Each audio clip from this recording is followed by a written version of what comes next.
Check, check, check it a check. Does that work?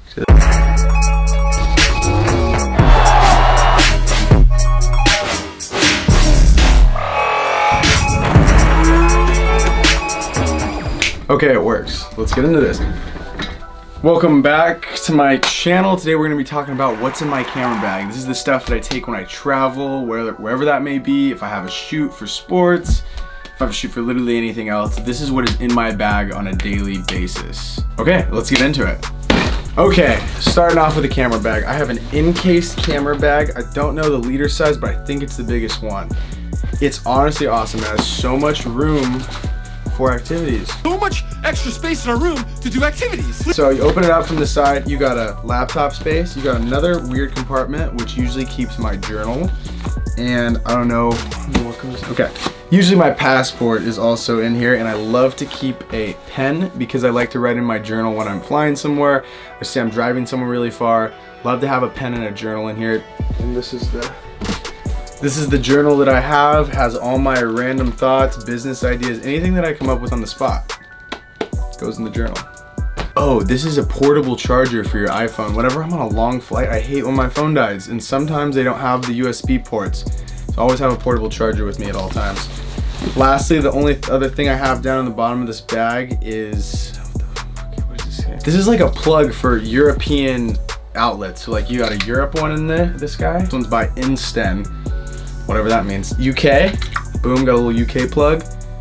And it has a US plug. So I definitely, if you guys do a lot of traveling, these are really crucial. You only have to buy one ever again. And it just sits at the bottom of my bag. I never even touch it. Back, this little zipper guy. Got some Aquaphor. You never want chapped lips when you're on the job. Also, I love having one of these eye mask things. This is perfect because when you go to sleep on the plane, you know, no one can wake you up. It's just dark. I can't fall asleep if I don't have it dark, so I always bring an eye mask. Also in here, I got another couple pairs of headphones just in case my other normal headphones break. Love to have a spare pair of those. Really bad if you lose your headphones and you're somewhere where you can't buy them. So this is a laptop that I use, the MacBook Pro. It's got a couple of drives hooked up to it right now. So this is the Lacy drive, 4 terabytes. This is the Samsung steady state drive, 1 terabyte. This one's way more expensive than that one because it's faster at rendering stuff and faster at, what do you call it, uploading footage. MacBook Pro, this is the 15-inch version. I definitely recommend the 15-inch version. I absolutely hate the 13-inch version of the MacBook Pro. Too tiny of a screen if you have to have a bunch of software stuff open. This is the big portion, obviously. Oh shit. Whoops.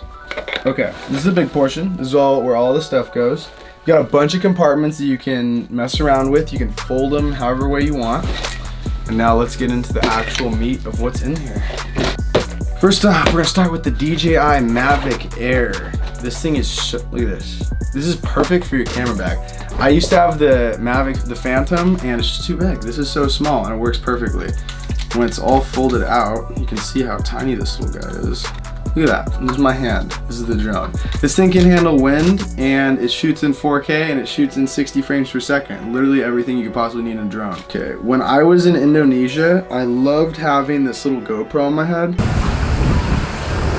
Your blinker's on. Turn your blinker off. When we were like riding our bikes and stuff, I don't think you can beat how small a GoPro is and the quality that it produces. If I could, I would buy the DJI one, the version of this, because it looks super cool. But love having a little action camera. You can stick these guys on stuff and it really helps you tell a story.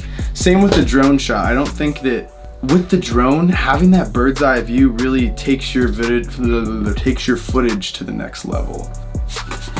This guy is called a blower. The way you use this, shoot, got that, boom, got the shot. You're like, oh, I gotta switch lenses.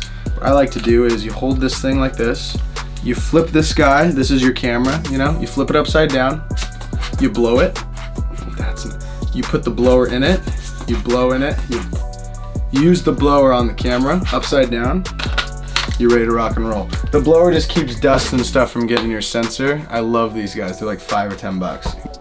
This is a Rode lav mic. You can't see it. It's got a long string, goes under you. This is good for like a wedding or if you're filming somebody with an interview style, you know, that you're going for.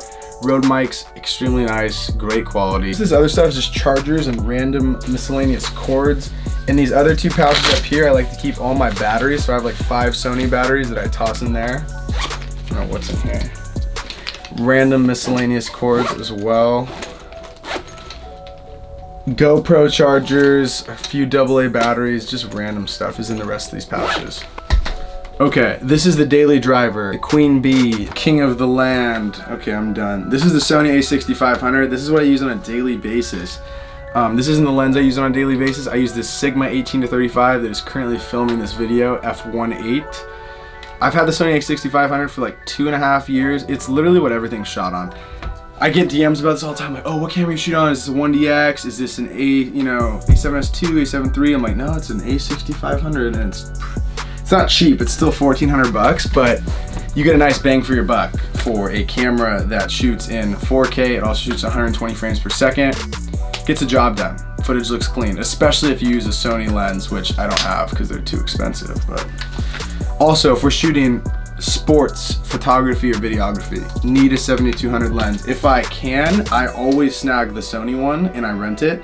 If not, everything this year that I shot on was on the Canon version of this, not this specific lens. This is the f4, but we get the f2.8 from the J School for free at the University of Oregon. So that is always on my camera when I'm shooting sports football. So the mic that is on this camera is the Rode Video Mic Pro Plus. The reason I like the Pro Plus, when you turn the camera on, it turns on with it.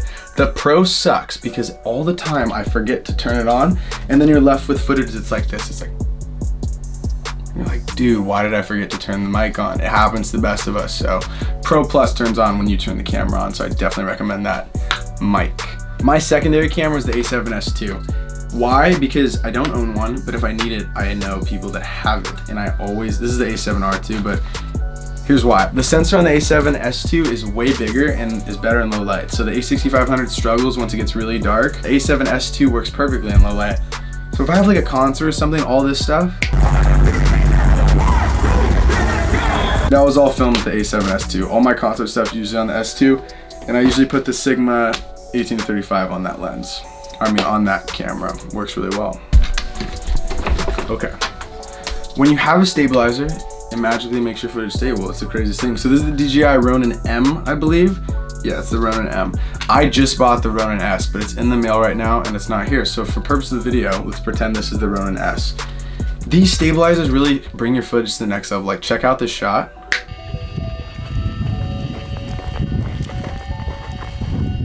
So stable, right? It just glides. It makes everything look so much more professional and really ups the production value. So if you can afford to purchase one, I recommend saving up for one because they're pretty pricey. The Ronin S is 500 bucks, I think. Now let's talk about how I afforded to buy all this stuff.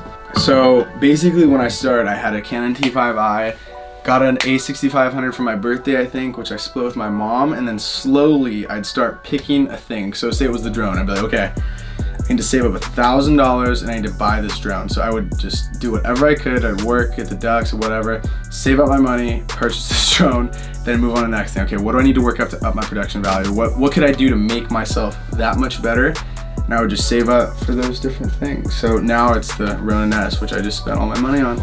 So all this stuff goes with me wherever I go, whether I'm traveling for the Ducks, I'm going to a foreign country to go shoot something, or just traveling back home to California. This is what is in my camera bag all the time. And like I said, if the stuff that I have to borrow, I will find it somehow, some way I will make it happen. If I have to rent it, I'll rent it. The stuff's usually not that expensive to rent on a daily basis. That is pretty much it. Thank you so much for watching. If you guys have any questions, comment them down below. I'll answer back to anything, or hit me up on Instagram at BFIGGY. But if you like this video, make sure to lob it a like, drop a comment down below, hit the subscribe button, join the fam, and I'll see you guys all next week. Peace.